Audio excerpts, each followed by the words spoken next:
Exercise 12.1 area related to circle आज का topic है। इसमें एक्सरसाइज करने से पहले मैं आपको इसके कुछ फॉर्मूले बता देता हूँ। वैसे तो मैंने आपको एक इमेज भेज दी थी जिसमें आपके सारे फॉर्मूले लिखे हुए हैं। आप इस एक्सरसाइज को करने से पहले बुक कॉपी में नोटबुक में आप सारे फॉर्मूले लिख लें। फ़िलहाल इस एक्सरसाइज में 12.1 में जो कुछ फॉर्मूले याद यूज़ होंगे वो मैं उसे समझा के फिर मैं आपके एक्सरसाइज करा रहा हूँ। आपका सबसे पहले सर्किल मिलेगा। सर्किल में डायमीटर होता है, जो सेंटर पॉइंट से लाइन जाती है वो डायमीटर, और सेंटर पॉइंट से जो लाइन आज तक आती है वो रेडियस। तो कहने का मतलब है डायमीटर जो होता है रेडियस का डबल होता है। इसके बाद सरकमफेरेंस क्या होता है, जो उसकी लेंथ होती है सर्किल की। जैसे हम रेक्टेंगल का अगर पैरामीटर निकालें तो सारी साइड को प्लस करना पड़ता है। तो उसी तरीके से सरकमफेरेंस की अगर लेंथ निकालें तो सर्किल की अगर लेंथ निकालें तो सरकमफेरेंस हमें मालूम करना पड़ेगा। फॉर्मूला कुछ यहाँ दे रखा है, diameter is equal to 2r to radius equal to diameter upon 2। Diameter जो होता है डबल होता है रेडियस का, और रेडियस जो होती है diameter upon 2। Area of circle pi r square, circumference of circle 2 pi r. ये आपके कुछ फॉर्मूले हैं, यूज़ करना है इसमें। सबसे पहला जो क्वेश्चन है उस पर आ जाइए, बुक में आप देखिए 12.1 में ये फॉर्मूले उन पे ही बेस है। लिख रखा है radius of the two circle 19 centimeter और 9 centimeter. Find the radius of the circle व circumference. Find the radius of the circle has to the circumference equal to the sum of circumference. कहने का मतलब है इसने दो सर्किल दे रखे हैं। ये सर्किल है, इनकी रेडियस एक की 9 है और एक की 19 है। तो R1 मैंने 19 को माना है, R2 9 को लिख दिया है।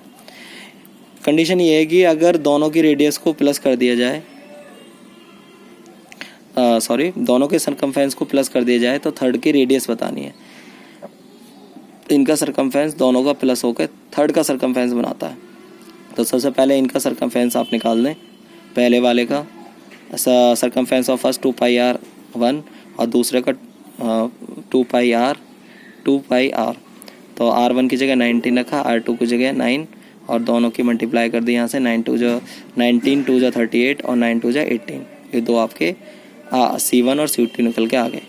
क्वेश्चन के अकॉर्डिंग चलें तो circumference of the third circle, circumference of the first circle and second circle. तो थर्ड सर्किल का हमने R मान लिया है, जो है रेडियस R, और 2 पाई r, इसमें 2 पाई r1 प्लस r2 का स्क्वायर। दोनों में आप देखिए 2 पाई और 2 पाई कॉमन है तो उन्हें बाहर निकाल दिया। बाकी 19 प्लस 9 कर दिए तो 28, और जैसे दूसरी तरफ 2 पाई r लिखा हुआ है, 2 पाई से 2 पाई कट हो गए, r की वैल्यू आ गई 28। तो ये हो गया आपका रेडियस ऑफ थर्ड सर्किल। ऐसे क्वेश्चन नंबर 2 में जैसे हमने इसमें सरकमफेरेंस निकाला वैसे ही आपके क्वेश्चन नंबर 2 में एरिया पूछा है। तो दो इसने रेडियस दे रखे हैं। क्वेश्चन भी मैं आपको पढ़ के बता देता हूँ। The radius of the circles 8 centimetre and 6 centimetre respectively. Find the radius of circle having r equal of sum of area. मतलब दोनों के एरिया निकाल दिए जाएं फिर उन्हें प्लस कर दिया जाए तो थर्ड सर्किल के एरिया के बराबर आ जाएगा। तो फिर वो रेडियस पूछ रहा है कि उसका रेडियस बता दीजिए थर्ड सर्किल का, जैसे सरकमफेरेंस पूछ रहा था। तो हमने पहले थर्ड सर्किल का रेडियस हमने R मान लिया। जैसे हमने उसमें सरकमफेरेंस का फॉर्मूला लगाया उसी तरीके से हमने रेडियस के फॉर्मूले लगा लिए, पाई r का स्क्वायर और पाई r2 का स्क्वायर। और जो थर्ड हमने बताना है वो पाई r का स्क्वायर हमने लिख दिया है। तो पाई r स्क्वायर जो रखा है 8 का स्क्वायर प्लस 6 का स्क्वायर, हमने वैल्यू रख दी यहाँ पर R1 और R2 की, वो वैल्यू इसमें पुटअप कर दीजिए। 64 और 36 आ गया। देखो कॉमन है पाई बाहर निकाल दिया, पाई से पाई कट, स्क्वायर है, इनके स्क्वायर की वैल्यू निकाल दी। 8 8 64 और 6 है, ये स्क्वायर इधर आकर रूट हो जाएगा। रूट में से वही संख्या बाहर निकलेगी जिसके दो के पेयर हो। तो 10 × 10, तो आपका रेडियस ऑफ थर्ड सर्किल आ जाएगा 10 सेंटीमीटर। थर्ड क्वेश्चन थोड़ा सा बड़ा है पर है आसान। थर्ड क्वेश्चन जो आपको बड़ा है, पहले मैं आपको समझा दूं ये है क्या। इसमें एक तरीके के इसमें कलरिंग पार्ट हैं, ये अलग अलग। सबसे अंदर गोल्ड दे रखा है और गोल्ड का ही इसने डायमीटर दे रखा है। आपको पता है कि अगर हम सरकमफेरेंस लगाएं या एरिया लगाएं हमें रेडियस की ज़रूरत पड़ती है। तो अगर वो डायमीटर दे दे तो डायमीटर आपको देने के बाद उसी का पहले रेडियस और निकालें। तो डायमीटर ऑफ गोल्ड दे रखा है 21, तो रेडियस ऑफ गोल्ड हो जाएगा 10.5, मतलब कि डायमीटर रेडियस इक्वल हो जाएगा d/2। तो 21/2, 2 से डिवाइड कर दीजिए 10.5 आ जाएगा। फिर इसने क्या किया, अगला इसने रेड दे रखा है, फिर ब्लू, फिर ब्लैक और वाइट, ये कुछ करके इसमें पार्ट है। तो हमें देखो पूछा तो इसने हमें एरिया है, हर एक पार्ट का एरिया बता दीजिए। तो एरिया हमारा तब निकलेगा जब हमें सबके रेडियस पता हो। तो पहले मैं रेडियस निकाल देता हूँ, रेडियस बता देता हूँ कैसे कैसे निकलेंगे। हर एक पार्ट के बीच में 10.5 का डिस्टेंस है हर एक पार्ट में। तो जैसे हम डायमीटर हमने गोल्ड का था तो रेडियस निकाला गोल्ड का तो 10.5। तो रेड का निकालेंगे, तो रेड का देखो उसमें प्लस करना पड़ेगा हमें गोल्ड का भी, गोल्ड का प्लस करना पड़ेगा। देखो अगर ध्यान से देखें तो ये गोल्ड इसमें आ रहा है, ये रहा, तो आधा ही तो है गोल्ड का और आधा इसमें से निकाल लिया जाएगा, इसमें से रेड में से। तो रेड का जो डायमीटर आएगा 10.5 और सबके बीच का डिस्टेंस कितना है 10.5। तो 10.5 हर एक पार्ट में आपको प्लस करना पड़ेगा। जैसे जैसे हम कलरिंग में ऊपर पढ़ते जाएंगे हर एक पार्ट में 10.5 प्लस। तो रेड में आ जाएगा रेडियस 10.5 21। ब्लू में आ जाएगा R2, सॉरी ये हो गया R1, ये R2, ये R3, ये R4 और ये R5 हो जाएगा, R हो जाएगा सर इसमें। मैं अगर इसमें देखें हम, हाँ जी R5 हो जाएगा, R2 R1 R2 R3 R4 R5 हो जाएगा ऐसे। और हर एक कलर में आप पिछला जो प्लस होके आ रहा है उसमें 10.5 ऐड करते चले जाएंगे तो हर एक पार्ट का आपके पास रेडियस आ जाएगा। तो कुल मिला के अगर आप अलग बना के देखो तो ये जैसे मान लो वाइट का है तो वाइट का तो यहाँ से चालू होकर यहाँ तक आएगा ना पूरा, तो इनके बीच के जो पार्ट बने हैं रेडियस वो सारे प्लस होंगे, तो यहाँ से लेके यहाँ तक का पूरा। तो ये कुछ हमारे रेडियस निकल के आ जाएंगे। फिर इसके बाद हम इसमें से निकालेंगे इसका एरिया। तो सबसे पहले निकाला जा रहा है एरिया ऑफ गोल्ड रीजन का, तो पाई R1 का स्क्वायर। R1 जो हमने पीछे देखा था 10.5, यहाँ से 10.5 की मल्टीप्लाई करी और ये वैल्यू आ गई, मल्टीप्लाई कर, और पाई की वैल्यू जो रखनी पड़ेगी 11 0.25, पाई की वैल्यू 22/7 रखनी पड़ेगी। फिर इसे सॉल्व करेंगे तो आपका सॉल्व करके आप देखो 346.50 इसमें इसके ये एरिया आ जाएगा। दूसरा पार्ट दे रखा, दूसरा भी हमें रेड का निकालना है। तो रेड के में हमें जो हमारा R1 निकला है और R2 के लिए मैंने यहाँ फॉर्मूला लगा दिया। R2 देखो हम अगर किसी भी पार्ट का एरिया निकाल लें तो एरिया अगर रेड का निकाल लें तो गोल्ड की क्या ज़रूरत है उसमें, क्योंकि एरिया तो अंदर का सारे का आता है ना। एक बार को सरकमफेरेंस निकालते तो बाहर का आता, एरिया तो सारा आता है। अगर हम रेड का ही निकालेंगे तो गोल्ड का हमें उसमें से माइनस करना पड़ेगा। तो अगला जैसे ब्लू आएगा तो ब्लू में से फिर रेड का माइनस करना पड़ेगा। तो इस तरीके से हमें आगे इस चीज़ को फॉलो करनी है। तो पहले हम रेड का निकाल लें तो पाई R2 का स्क्वायर माइनस पाई R1, पाई हमने कॉमन ले लिया। R2 21 आया था, देखिए R2 आपका 21 आया जो हमने रेडियस निकाला है, और R1 का स्क्वायर को हमने खोल दिया, मतलब 21 का स्क्वायर और 10.5 का स्क्वायर। फॉर्मूला आप कोई सा भी लगा सकते हो, यहाँ पर a square minus b square भी लगा सकते थे, एक बार प्लस और एक बार माइनस। आंसर आपका यही आएगा। पाई की वैल्यू अलग रख रखी है, बाद में लगाओ पाई की वैल्यू, और पाई की वैल्यू 22/7 ये आपका आ गया 10 आपका 1039.5 ऐसे। अब ब्लू का निकाला तो R3 में से R2 माइनस करना पड़ा, ऐसे ही स्क्वायर खोला इसका भी स्क्वायर है, इसका स्क्वायर, दोनों को माइनस कर दिया, पाई रखा हुआ है, माइनस करने पर फिर पाई की वैल्यू रख दी इसमें और सॉल्व कर दिया।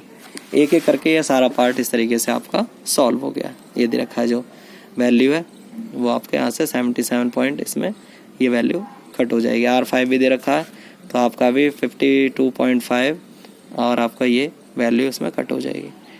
वैल्यू आप रखिए, स्क्वायर निकालिए और माइनस करके आपकी वैल्यू आ जाएगी 3118.5। अब आते हैं क्वेश्चन नंबर आपके 4 में।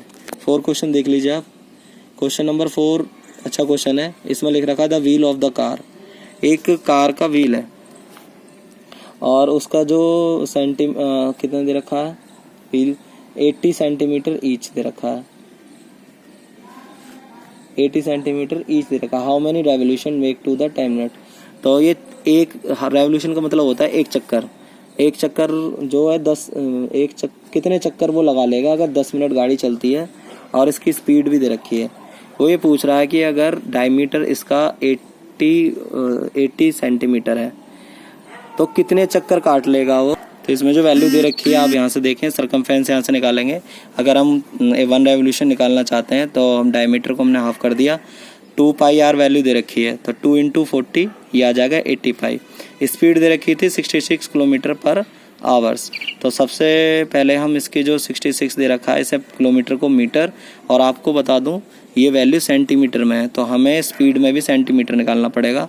तो 1000 मीटर होते हैं और सेंटीमीटर होते हैं 100, और मिनट में रखा हमने वैल्यू को। तो मिनट आ गए 60 और यहाँ से सेंटीमीटर वैल्यू बढ़ गई, एक जीरो फालतू ले लिया था, 0 से 0 कट हो गया, आपका आ गया 11 1 10 100 1000 10,000, ये आपका आ गया 1 10,000 सेंटीमीटर 1 मीटर।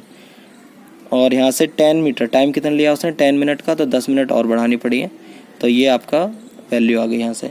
अगर मान लिया जाए लेट द 10 मिनट का दे रखा है, 10 मिनट में हमने x मान लें कि 10 मिनट व्हील चलने पर मतलब घूमने पर x नंबर और नंबर निकल के आते हैं, मतलब इतने मतलब कर लिया उसने। तो x इंटू डिस्टेंस 1 रेवोल्यूशन कितना आया था 80 पाई और x, और टोटल आपका 10 मिनट में टाइम आया था ये। तो यहाँ से जो मल्टीप्लाई में डिवाइड में आ गया, इसे आप यहाँ से कट कर देंगे, वैल्यू निकालेंगे। देखो पाई की वैल्यू आती है 22/7, तो नीचे जो 7 आएगा, पाई की वैल्यू आई 22/7, नीचे वाला 7 ऊपर चला जाएगा, यहाँ 0 0 कट हो जाएगा, 8 से हम काटेंगे और आपको जो आंसर आएगा 4375 हो जाएगा। और क्वेश्चन नंबर 5 में वो ये क्वेश्चन पूछ रखा है उसने कि the correct of the parameter and area circle का जो है इक्वल है। तो हमने रेडियस r मान ली, सर्कमफेरेंस 2πr, और जब इक्वल है पैरामीटर से दोनों इक्वल रख दिए, पाई से पाई और r से r कट गया, तो r की वैल्यू हो जाएगी 2। तो r रेडियस 2 होनी चाहिए, तो पैरामीटर और रेडियस और एरिया सर्किल का बराबर आ जाएगा। तो कुछ इस तरीके से आपकी एक्सरसाइज है।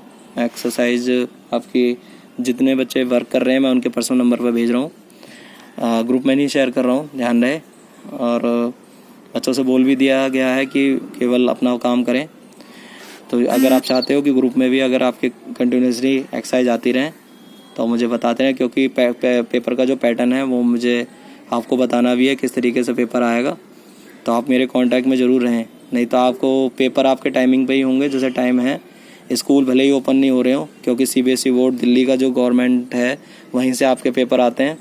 भले ही हमारे यहाँ किस तरीके से चल रहा है, तो वहाँ अच्छी तरीके से प्रॉपर तरीके से चल रहा है। अपनी अटेंडेंस मेंटेन रखें, ग्रुप में जाकर अटेंडेंस ज़रूर लगाएं, और जितनी वीडियो मैंने डाल रखी है उसमें सब में अपना नाम ज़रूर डालें, जिससे आगे के लिए रिकॉर्ड जब भेजा जा रहा है उसमें आपका नाम शो हो। अगर कोई भी किसी क्वेश्चन में प्रॉब्लम है या कहीं भी आपको दिक्कत आती है या जिसकी वीडियो नहीं आ पाती, वो आप मुझे कॉल करके पूछा ज़रूर करें। बस आज के लिए इतना ही, थैंक यू।